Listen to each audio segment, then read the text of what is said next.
तो और पहले के मैंने क्वेश्चन बना रखा है, यहाँ 169 से देखते हैं। तो 169 है, परकिंजे fibres mainly help in contraction of. पहला है राइट ऑरिकल, दूसरा है लेफ्ट वेंट्रिकल, तीसरा है वेंट्रिकल एंड फोर्थ है आयोटा। तो इसमें 169 का वेंट्रिकल्स तीसरा ऑप्शन सही है, क्योंकि जो परकिंजे फाइबर्स होता है वो मेनली वेंट्रिकल के कॉन्ट्रैक्शन में हेल्प करता है। 170 क्वेश्चन है। 117वां, one of the following nerves inhibit the rate of heart rate. मतलब जो हार्ट रेट होता है उसको कौन सी नर्व इनहिबिट करती है, मतलब कंट्रोल में रखती है। तो पहला है वैगस, दूसरा है सिंपैथेटिक, तीसरा है ऑक्यूलोमीटर एंड चौथा है नन ऑफ द एबव। तो इसमें जो हार्ट बीट को रेगुलेट करने वाली नर्व्स होती है उसे वैगस नर्व होती है, तो इसलिए पहला वाला सही है। क्वेश्चन नंबर 171, तो इसमें heartbeat of rabbit are accelerated by. तो इसमें जो हार्ट बीट होता है रैबिट का, मतलब खरगोश का हार्ट बीट किसके थ्रू उत्पन्न किया जाता है। इसमें फर्स्ट है सोडियम आयन, सेकंड है पोटेशियम आयन, थर्ड है कैरिनियल नर्व्स एंड फोर्थ है सिंपैथेटिक नर्व। तो जो रैबिट का हार्ट बीट होता है उसको सिंपैथेटिक नर्व के द्वारा एक्सेलरेट किया जाता है। ठीक, फिर है 171 है question, 172 question number, which one of the following is the main graveyard of RBC. Graveyard मतलब कब्रिस्तान होता है। तो आरबीसी का मुख्य कब्रिस्तान किसको कहा जाता है। फर्स्ट है बोन मैरो, सेकंड है स्प्लीन, थर्ड है लिवर एंड फोर्थ है किडनी।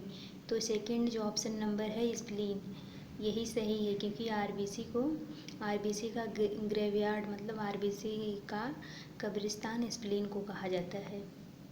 173 क्वेश्चन नंबर है, largest lymphatic organ in the body is. मतलब हमारी बॉडी में या ह्यूमन बॉडी में सबसे बड़ा लिम्फेटिक ऑर्गन कौन सा है। तो इसमें फर्स्ट है लिवर, सेकंड है किडनी, थर्ड है स्प्लीन एंड फोर्थ है पैनक्रियास। तो इसमें ऑप्शन नंबर थर्ड सही है। स्प्लीन जो होता है वो ह्यूमन बॉडी का सबसे लार्जेस्ट लिम्फेटिक ऑर्गन होता है।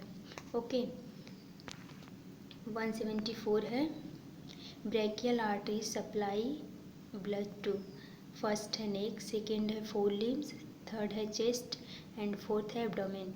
तो जो ब्रैकियल आर्टरी है वह फोर लिम्ब को ब्लड सप्लाई करती है, मतलब ऊपरी फोर लिम्ब मतलब कि दोनों हाथ वगैरह और इधर शोल्डर्स के पास ये ब्लड सप्लाई करती है।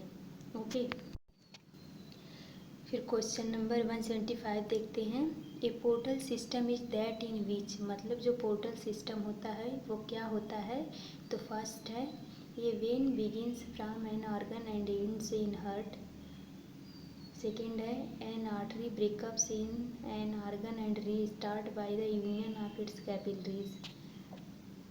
थर्ड है the blood from gut is brought into kidneys before it is poured into heart.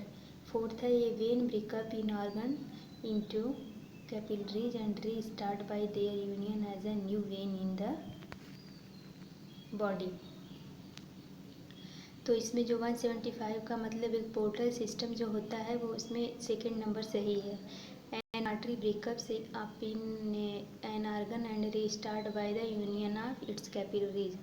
मतलब कि जो पोर्टल सिस्टम होता है उसमें कोई आर्टरी जो होती है वो आर्गन में ब्रेकअप हो जाती है, मतलब फिर ब्रेक डाउन होके मतलब टूट करके फिर से वहीं पे कैपिलरीज न्यू कैपिलरी के संयोजन के थ्रू फिर से वहाँ से स्टार्ट होती है। तो वही होता है पोर्टल सिस्टम, उसे बोला जाता है। मतलब किसी आर्टरी का किसी आर्गन में ब्रेक डाउन होके फिर कैपिलरी के संयोजन के थ्रू फिर से वहीं से स्टार्ट होना पोर्टल सिस्टम के अंतर्गत आता है। क्वेश्चन नंबर 176 है, एन एंटीजन इज ए। मतलब एंटीजन क्या है। तो फर्स्ट है रिजल्ट ऑफ एंटीबॉडी, सेकेंड है रेसिड्यू ऑफ एंटीबॉडी, थर्ड है स्टिमुलस फॉर एंटीबॉडी फॉर्मेशन और फोर्थ है अपोजिट ऑफ एंटीबॉडी। तो जो एंटीजन होता है वो इसमें थर्ड नंबर सही है। स्टिमुलस फॉर एंटीबॉडी फॉर्मेशन, मतलब एंटीजन जो होता है वो एंटीबॉडी के फॉर्मेशन को स्टिमुलेट करता है, उद्दीप्त करता है। Okay, 177 question number, the papillary muscles are helpful in, मतलब जो पेपिलरी मसल्स होती है वो किस में सहायक होती है? तो फर्स्ट है movement of eyeballs, second है movement of eyelids, third है closing and opening the valves of heart, and fourth है मूवमेंट ऑफ पिन्नेल। तो 177 का थर्ड ऑप्शन सही है, closing and opening the valves of heart, मतलब जो heart के वाल्व्स होते हैं उनको बंद करने और खोलने में पेपिलरी मसल्स हेल्पफुल होती हैं। जबकि फ्रेंड्स आपको पता भी होगा कि जो पेपिलरी मसल्स होती है वो हार्ट से रिलेटेड होती है। ओके, तो इसलिए ऑप्शन नंबर थर्ड सही है, closing and opening the valve of heart.